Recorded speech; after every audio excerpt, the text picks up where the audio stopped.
Hi, everybody. We're back with another interview, and today I'll be speaking with Lene Santora from Denmark. Hi, Lene. Hi, Grace. Nice to be Welcome. here with you. Yeah, it's good to speak to you. And Lene came forward when I asked for people on my mailing list to come and be interviewed in the series of Seekers Finders, which is basically meant to be a resource for people who are on a spiritual journey and to just hear about other people's spiritual journeys. So I'll be interviewing a variety of people. And anyway, today it's Lene's turn. So Lene, I thought we'd start off by you just filling us in to start with shortly about your spiritual journey, how it all started and how it unfolded. Yes, it started with, I don't remember if it was Eckhart Tolle's book, The Power of Now, or a meeting with Gangaji in Copenhagen. But it was about the same time, and that's when my journey really started. It took off.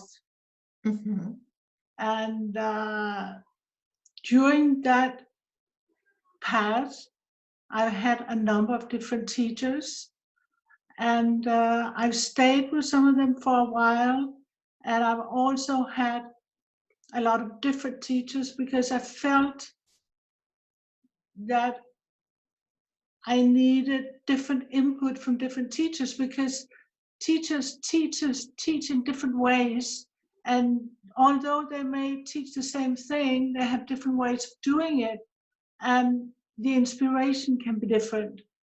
So I've shopped around a lot, actually. Some teachers. Lene, can you maybe mention some of the teachers just so Yes, people have an idea, a sense of?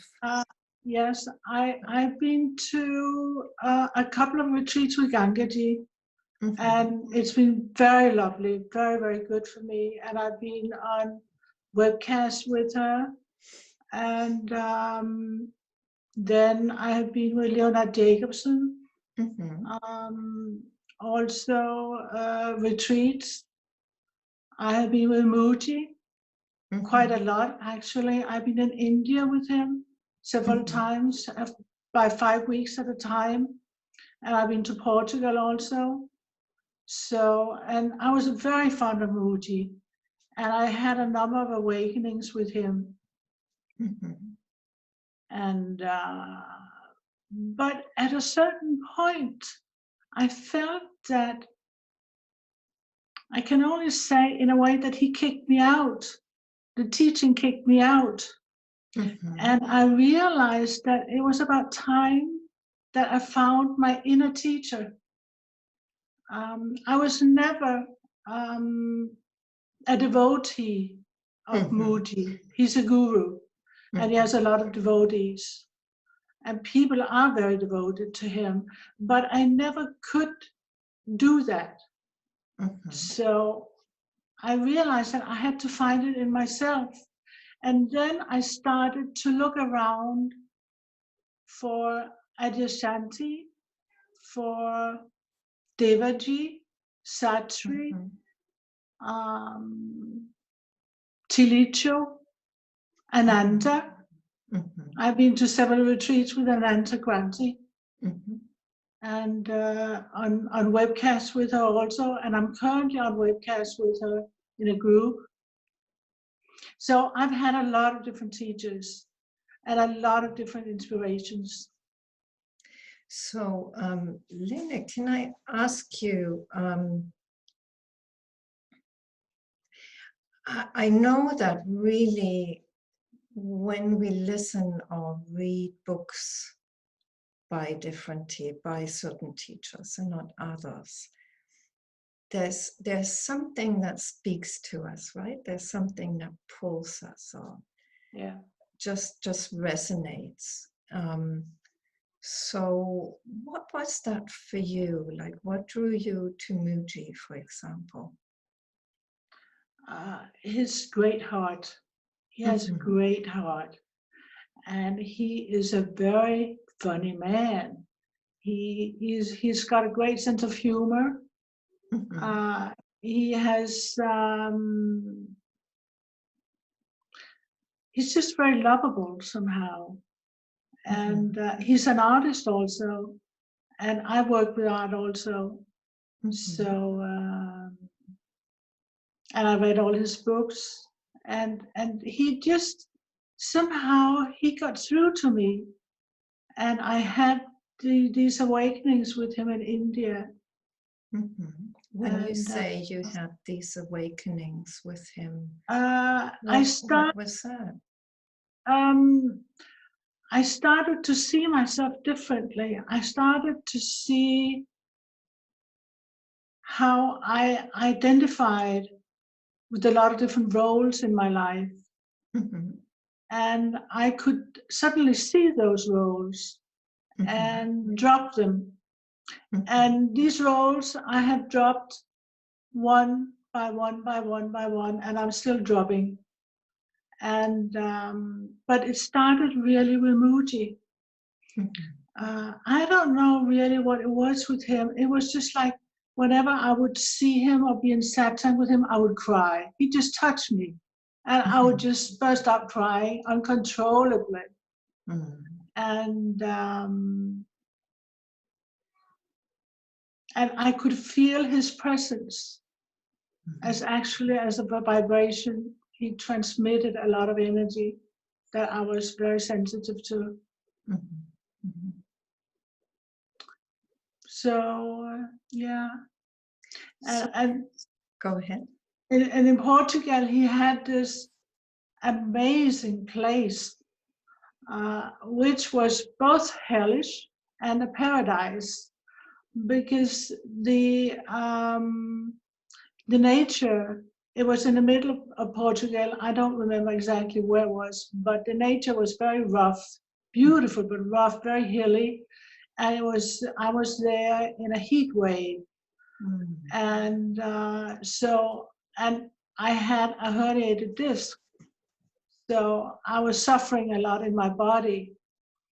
And at the same time, it was also a paradise because he had created small sanctuaries around this area. And it was just beautiful, beautiful, beautiful. Mm-hmm. So, Lene, I'm curious about you saying that, clearly Mooji was very, there was something that resonated very deeply for you with Mooji. Yes. And also, it was a powerful connection for you in the sense that it really helped you see parts of the personality and disidentify from those parts, if you will, from those roles. Yes. So what I'm curious about is that you say, I was never devotee. What would you say is the difference between you feeling drawn to Mooji's teaching and Mooji as a person also, the love that he embodies and lives. So what would be the difference between a devotee and your connection with him? Okay, a devotee, as I experienced the devotees with Mooji, is that they worshiped him. And I couldn't worship him. Mm-hmm. I couldn't worship any human being. Mm-hmm. So it's just not my path. And that's totally fine. I mean, Yes, what I'm really wanting to get at with these interviews is that that people can have such different experiences Yes. with Yes. teachers, you know, and all of them are actually really valid and Absolutely. can be very helpful and very powerful. Yes. Even if you're not a devotee of a teacher who has a lot of devotees. You know, it's like if you follow your sense of what's drawing you,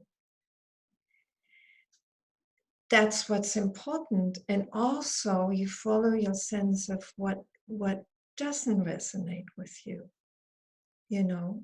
And with teachers like Mooji, who are so, who pull a lot of people, you know, and who have a lot of devotees, it can be, you know, it can be just so important to be very clear about what your connection with him is. You know, that you don't somehow, it just doesn't feel like you have that kind of devotion to him as a teacher that others have. But he can still be a teacher for you, and a very powerful one, which he clearly was. I never felt that I lacked anything, not being a devotee. Mm-hmm. It's just not me. Mm-hmm. And the devotees have a different path, and I respect that. Mm-hmm. But it was a strange experience for me, because he has so many devotees, and they obviously worshipped the ground he was walking on. Mm-hmm. And I couldn't quite understand that was necessary to on the spiritual path. But that was their path. Yes. Yes. Yeah. So at a certain time, I felt that Mooji had given me all that I could get from Mooji with this type of teaching that he was teaching.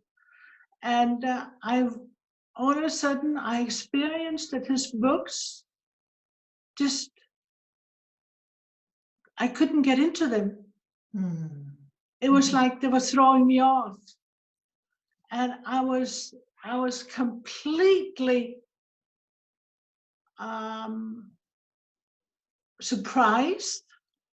I couldn't understand what was going on. And I was shocked, actually. And I thought, is this me? What's going on?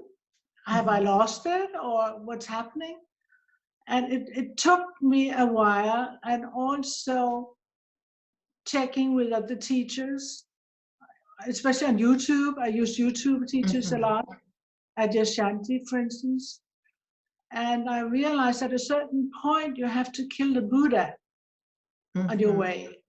And somehow that was going on with Mooji, because he was in fact helping me to find my own inner teacher.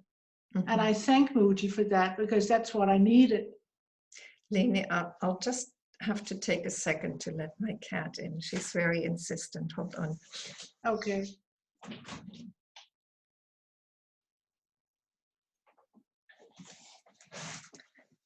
Now she's disappeared. I couldn't hear her. Yeah, I could.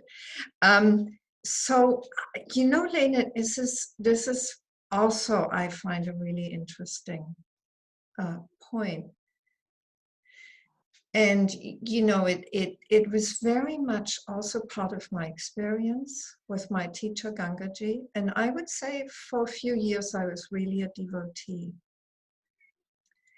And then there came a point when I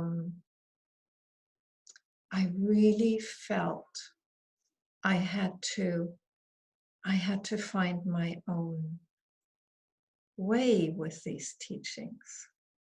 You know, like I had absorbed everything that, and for a few years that was very intense, this absorbing of the teachings. You know, it was almost like kind of visceral. You know, it was very energetic. There was something that was just, there was an openness and a receiving that was very intense. And it was way beyond the words, you know, and the concepts. Yes. It was a very, at that point, a very intense relationship. And then came a time, and it was really a surprise, when somehow I knew that was enough. And I had to, you know, I couldn't participate in her retreats anymore, online meetings that she was offering at the time. I really had to let go. And it was a bit disconcerting to start with, because it's so unexpected, right? Yeah, yeah. You don't know what's going on. But the inner cue is so clear that you cannot but follow that. And so what I'm hearing from you is that it was something similar, you know, that somehow you just knew you had to let go of Mooji as a teacher and really, in a way.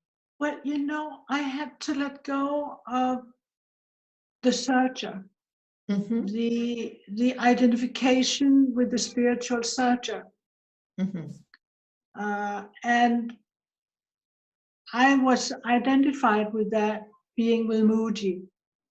Now, I still have other teachers. I mean, I don't have the teachers, but I sort of shop around, and I go to webcasts and groups if I need to, and I think the subject is interesting. But I lost it. You said you had to let go of the identity as a spiritual seeker. Yeah. So that identity is really not being picked up again. That is gone. But the fact that I still see teachers is without the identity. So in fact, Mooji helped me by the kicking out thing that I experienced, to let go of this identity. So when you say you've let go of that identity, the implication is that you found something, you know, that you don't need to search anymore. So what have you found? I realized that my whole life had been woven around this identity as a spiritual searcher. And letting go of that idea that I was a spiritual searcher and I had a spiritual teacher, letting go of that whole idea and identity was scary at first. That was very scary because I didn't know what was going on and what was going to happen. So I was in sort of a vacuum for a while until I realized that I'm still on the path, but in a different way, not with the identity on me. So how would you describe the difference? What is different when you know your journey is still unfolding, it's still kind of happening, but somehow there's no seeking?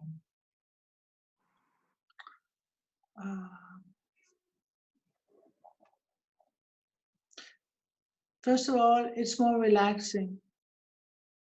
I'm much more relaxed. And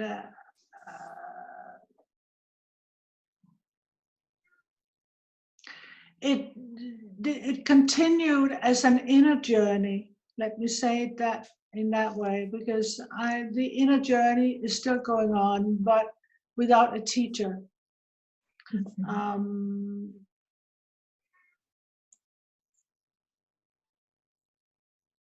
Because lots of things pop up all the time. And I'm learning to see what it is and be aware of this, and let it go if it needs to be dropped. Also, it's like I'm more interested in the earthly situation, so to speak. I mean, to get grounded, really good and grounded, to combine the spiritual and the physical, to combine those, because I have felt for a really long time that I was in two directions. I felt the polarity very strongly of everything. And somehow I feel that polarity is getting less and less and less and less and less.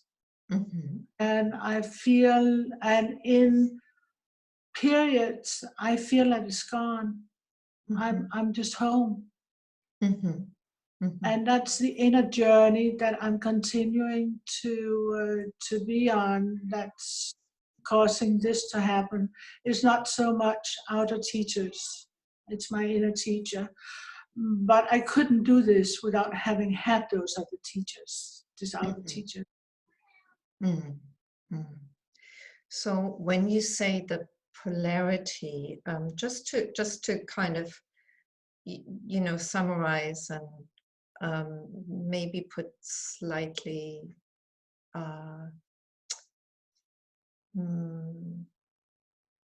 put different concepts to it, maybe, you know, because you said earthly, so I'm wondering, do you mean the polarity between the spiritual and the human?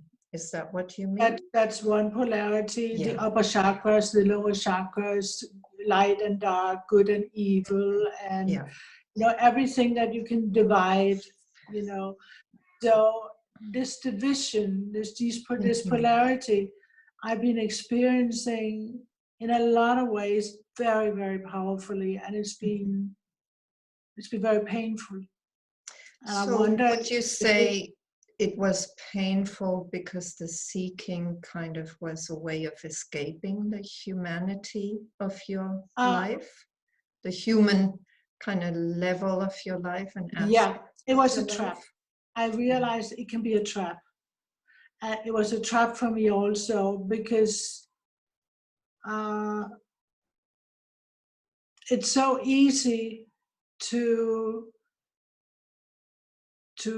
delve into the spiritual, because that's where all your dreams are. And I also imagined a lot of things about what it's like to be enlightened or awakened, and a lot of those ideas I had to drop eventually, because they had nothing to do with living on the earthly plane. So, and for me, and I have met others also, where I feel that the spiritual journey can be a trap unless you also have a very solid foundation on the earthly plane. So how, what exactly would you say is the trap? What is the danger in this? The danger is that you can be seduced to forget that you're a human being and you're living on this earth, and if you want to be enlightened, great. We need that on this earth through the earthly plane and through the human body. I mean, for me, the trap was that I thought I didn't maybe need my body so much. Mm-hmm. So I started to have a lot of body pains and problems Mm-hmm. because I didn't take care of my body. Right. And I subjected my body to all sorts of excessive things. Mm-hmm. So would you say that it was really, I think you mentioned also that you had, you were ill? Yeah, I had a herniated disc and spinal stenosis. It's a back problem. And I was in tremendous pain for about 2 to 3 years. Mm-hmm. And I couldn't take any painkillers because they make me sick. Mm-hmm. So I had to endure this pain. And it was horrendous, just horrendous. And it started more or less right before I went to, right when I came back from India the last time with Mooji, and before I went to Portugal. And at that time, I was also moving and packing. So I subjected the body to a lot of stress. And I didn't listen to my body. I was just, it was just the spiritual stuff that interested me. My body, I wasn't interested in my body. Mm-hmm. So my body really reacted, and I got into all this pain. I finally had surgery last year, and it's almost gone now. But also, I have had a lot of suffering in my body, apart from this pain, which was very local pain. I had suffering that I couldn't really identify what was, but like vibrations in the body and pains occasionally in strange places and just weird. And it's also subsiding slowly, slowly, slowly. Yeah. So is it possible that the pain was also one of your teachers? And Oh, so, absolutely. Absolutely. So, what did it teach you? What was the, what it was taught the me a teaching? lot about it taught me a lot about healing and a lot about respect for the body, to take care of the body, that the body is also divine. I thought I learned, or I picked up in a way on my spiritual journey with the outer teachers, that the body was not divine. But I learned myself that it is divine, and I need to take care of it, because if I don't take care of my body, I'm unable to do what I'm here to do on this planet. So, and also I learned that it's okay to feel joy in the body and have fun, and it's not so serious all the time. And I also discovered a lot about healing, how it's possible to be in intense pain and experience intense joy at the same time. Intense crying and intense laughing at the same time. You don't know what's what at the end. So, I mean, those polarities also became one in my pain experience and my emotional experience. You know, what I'm hearing from you, Lene, is that in a way, and I'm wondering whether that's how you experienced it, in a way, when we're on a spiritual journey, we're looking for really only the good experiences. you know, the bliss, the you know, the lightness of being, the peace, the, you know, the joy, all of that. And so when you're faced with physical pain, or even with like, you know, intense emotional pain, the initial impulse would be to just kind of get away from that, right? Through spiritual searching. But then it's like when, in a way, when you don't have a choice and the pain is there, you know, and you just, it doesn't go away. And you can't escape it. You know, in a way, what that does is it kind of allows us to experience that it's possible to, for both of these polarities, for both of these extremes, physical pain and intense, you know, bliss or happiness or joy, or emotional pain and intense happiness, you know, that it's possible for both to be experienced at the same time. Exactly. So there's no more need to escape the pain. Yeah. Yeah. And then somehow it's like this movement out and away from starts to kind of just die down, you know. It's no longer what fuels the spiritual search. And then, you know, we can come home to being a human being and also spirit at the same time. Yeah. You know, one doesn't exclude the other. Yeah. And in fact, maybe at the end, we really, you know, need to be both fully. Be what? Be both fully. Both, you know, what? Both the human and the divine. Exactly, precisely, yes.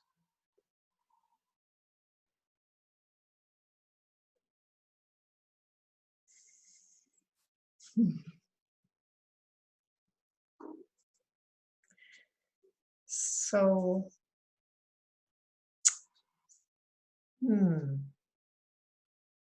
so is there anything else that you would like to add that you feel you found on that spiritual journey for yourself? When I started the journey, if I knew what I was going to go through with physical pain, emotional pain, and the pain of experiencing the polarity. So also I'm an empath, so I experience everything very, very strongly. I wouldn't recommend it, and yet I would do the same again for myself. I would not do it, because it's incredible. It's an incredible journey. It's like the most creative thing I can imagine in the world. It's this journey home to yourself. And it's full of surprises, isn't it? It's full of surprises, and you'll find a lot of joy, a lot of love, and a lot of community on the way.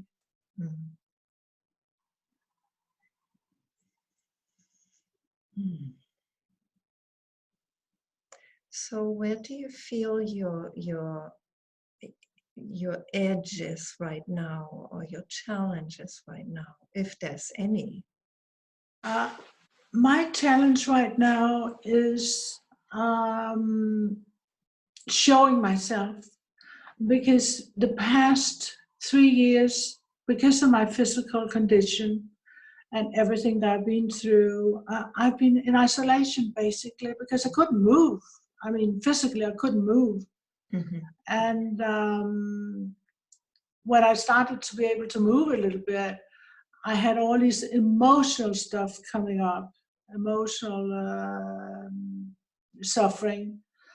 And so I never knew how I would feel from one moment to the next moment. So I couldn't make any dates or I couldn't do anything. So I was just home alone with my cat and with a few friends occasionally.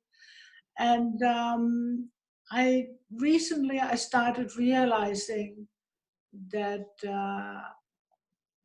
it looks like I'm out of the worst. And I'm starting to realize that I want to show who I am. And I never wanted to do that before. But I feel it's like an inner need that I don't want to hide any longer. I really don't want to hide. And I've always been hiding. So I'm coming out of hiding. That's my new project. You know, it's so interesting how when we really accept that we need to be human beings, yeah, that makes all the difference. As much as we need to inhabit fully our divinity, you know, then somehow whatever healing is still needed at the human level, you know, it will somehow become clear also, you know, like, so when you say, you know, I've always been hiding and now I need to kind of just come out of hiding, you know. Yeah. That to me really speaks of some conditioning, emotional conditioning, you know, that was there, that was fear-based, you know. It's like safer Exactly. to kind of just not show up, you know. Yeah. That somehow that just needs to also fall away.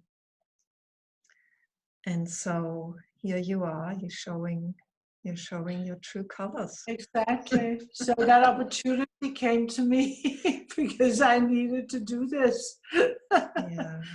Yeah, that's beautiful. So, you know, I just feel very touched by your willingness to just follow, you know, what I'm hearing from you is there's maybe not a devotion to a teacher, but there's a devotion to whatever moves you in the moment, whatever that is, you know, whether it's following a teacher or, you know, being willing to just experience whatever pain is there in the body or emotionally. But you know, I think it's because I have always had faith and trust in God, and in that God somehow, or the Almighty, or the energy, would give me whatever I needed to wake up and become a whole human being, divine human being.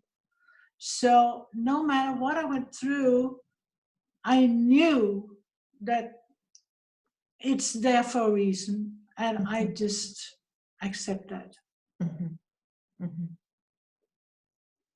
And it's all shown. I've always come out on the other side. I'm not in pain anymore on any level. And I think it's because I had this faith that somehow it was necessary for me to go through that. And I have learned so much from this, from my experiences, about the human condition, about my condition, about a lot of things. It's been incredible. And I've learned it through my own experience and through being curious about what was going on around me and in the world. And to look at it with spiritual eyes, divine eyes, but also from a human point of view. Would you say ultimately that's different? That I see it differently today, you mean? No, there's a difference between the divine eyes and the human eyes. Today, no. Today, no. But I have thought it was different because I had the polarities, either spiritual or human. And I did not appreciate my humanity. I love my spirituality, but I did not appreciate my humanity. Now I see it's just one.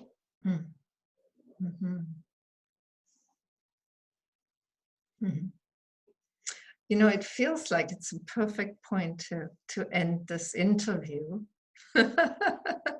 We haven't spent an hour, but you know, maybe it doesn't need to be such a long interview. What do you think? Okay. Yeah, that's fine with me. It's really up. It's really up to you. If you feel there's anything else that you'd like to share with people, you're welcome. It's just like I feel that I've come home. I'm happy to be alive. I make jewelry. I'm happy to work creatively.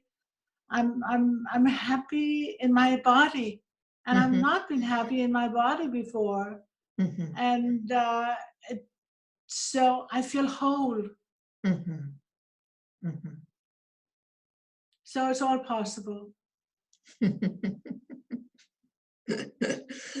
That's beautiful. Thank you, Lene, for sharing that with us. Thank you, Grace, for the opportunity. Yeah, and for really daring to show your colors, both human and divine. Thank you. So, yeah. Just to say, if you enjoyed this interview, there are more interviews. There's a YouTube playlist called Seekers Finders. Interviews with ordinary people about their spiritual journey.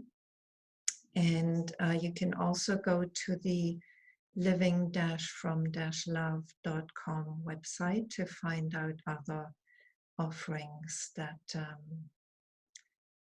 are offered online. So thank you again, Lene, and thank you, Grace. We'll see you. Thank you. We'll see you again soon. Hope so. Thank you. Okay. Pleasure. Bye-bye.